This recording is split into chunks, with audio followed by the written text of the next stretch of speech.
I'm doing everything I'm supposed to be doing. How long do I wait until she comes around? Hey, gentlemen, just got off the call with a guy from the forums out of Wisconsin, from Minnesota myself, so it's close to home. And he asked me this question, when do I call enough? When do I move forward or make another choice or, move toward divorce? Or how long am I supposed to be waiting until she comes around? He's doing a lot of amazing stuff for himself. He's hitting the gym. He's seeing his friends more. He's planning, camping trips and stuff for himself. He's giving less fucks around her emotional storms. And he's wondering, when is she going to come around? I hear I'm supposed to be patient. I hear I'm supposed to be, calm and confident. And is she going to come around? Well, he's working on himself and he's figuring out what he wants in relationship. And she is not respecting relationship. She's shaming him. She's blaming him. He's the bad guy. She's pulling him into the drama triangle. And this is part of how she's always been. He's kind of starting to realize this. And now what he didn't realize is those things are great. Patience, working on yourself, positive masculinity, confidence, mojo, being with your, that's all great. But if you're not standing up for what you believe of how you want to be treated in relationship, if you haven't defined your boundaries and you're not standing up for yourself, if you're basically, if you feel like her shame is justified, if you're starting to be put backed into a corner and you're like, well, maybe I'm not doing the right things. Maybe it is me. Maybe I'm not being, maybe it's all me. It sounds like you're not standing up for yourself in relationship, what you want in relationship. And okay, well, that's great, Jeff. All right, well, what does that look like? Well, first of all, it looks like, are you being honest with yourself and how you're standing up for yourself or not? Are you just letting her run the show? Are you abdicating your responsibility in relationship?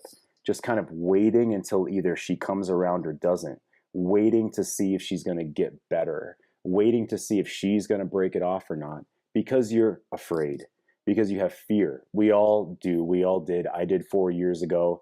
I have a 15-year-old son now. I didn't want to break up my relationship so that my son could have his mom at home and so that we wouldn't have to do shared custody or whatever other scary dragon may happen. What will happen with finances? Where we live? There's all these dragons that are just beyond the radar, just beyond the wall, that we don't know how big they are, how scary they are, if they're going to bite our damn head off. So we try to stay in our own world and we play it a bit safe, right? He's justifying it to himself that he's doing everything, and he is doing amazing things for himself. He's not yet standing up for his boundaries about how he's being treated in relationship. He's not saying, hey, it's not okay that I'm blamed for everything. Like, listen, I'm not going to be the victim. I'm not going to be the villain. I'm not going to be the bad guy in all these situations. Yes, I play my part of the relationship and you play your part in the relationship. And we need to come to some agreements of how we're going to treat each other. If we can't come to an agreement, then I'll have to decide and make some choices of where I want to go in life and where, because this is not what I want from relationship.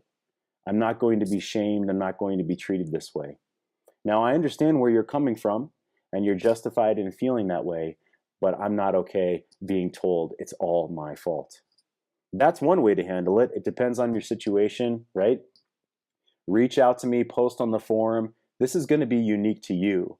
The point is, just doing your own work and being patient may not mean you're standing up for yourself appropriately. You got to stand up for how you're going to be treated. And by the way, your modeling of how you're being treated, you're showing that to your children. You're showing, is dad going to be stepped on, told he's the bad guy, been the villain, and just he shies away from standing up for himself? Because you are showing that to your kids. How do you want them to perceive you? If you're not going to stand up for yourself, stand up for the idolized dad that you are in your children's eyes. they will see that. They will feel the energy of dad allowing himself to be stepped on. And that's not something you want. You got to stand up for yourself in a calm, compassionate, masculine, mature way. We're not going to get angry or yell or blame her or call her names or any of that stuff. Stand up for yourself in a calm, confident way. But come on, it's time to stop being stepped on, told you're the bad guy, and being blamed for everything. Remember, great men move mountains. Talk to you guys later. I'ma tell you about a woman whose heart is sunshine, whose body burned hot. I'ma tell you about a woman who's cold as tundra, with some frozen eyes. I can tell by the way she moves that she cares, and it's lovely too.